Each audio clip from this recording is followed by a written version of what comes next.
In this video we share an exorcist on demon brain. The following comes from the Catholic Exorcism site. When Joyce came in for her deliverance session, she looked normal. There were no physical signs of a demonic presence. She appeared to be fully lucid herself. But on the way into the chapel, she started to spout bizarre ideas. She said in an arrogant tone, "Satan is stronger than your God." She emphatically added, "You cannot expel him." Joyce, who had previously been involved in witchcraft, said, "My spells are stronger than your worthless prayers." At this point, one of the priests started to argue with her, pointing out the omnipotent power of God and the triumph of Christ's death and resurrection. Joyce was unfazed and continued her evil rant. I looked at the priest and said, "Don't waste your breath. You are not talking to Joyce. You are talking to a pack of demons." I led them into the chapel and said, "What we need to do is to pray."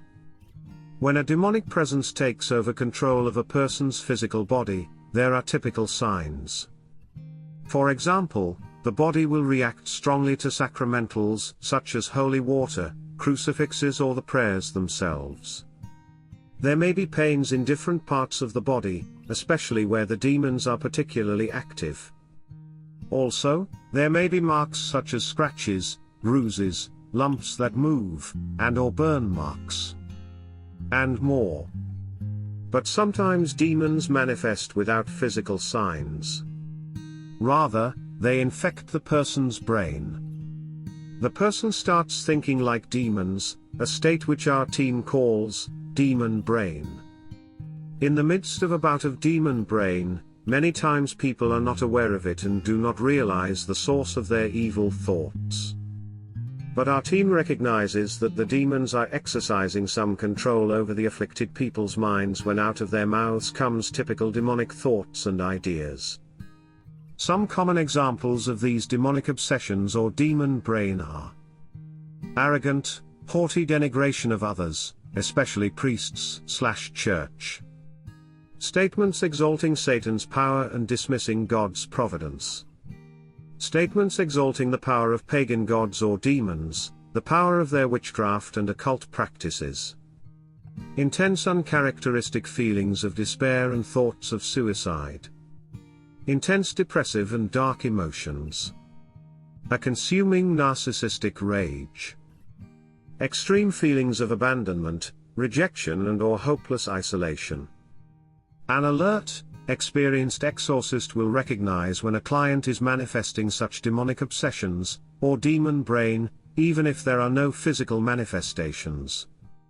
He knows that it does no good to try to reason with people in such a state.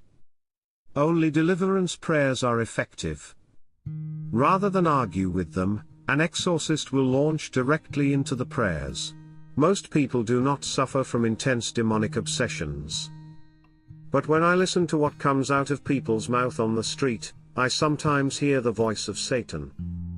For example, I may hear an arrogant judgmentalism of others, an inner violent rage, a hatred of the church, a dismissal of God's power and love, temptations to violence and destruction, rejoicing in other people's injury or harm, and/or dark depressive thoughts of a hopeless despair.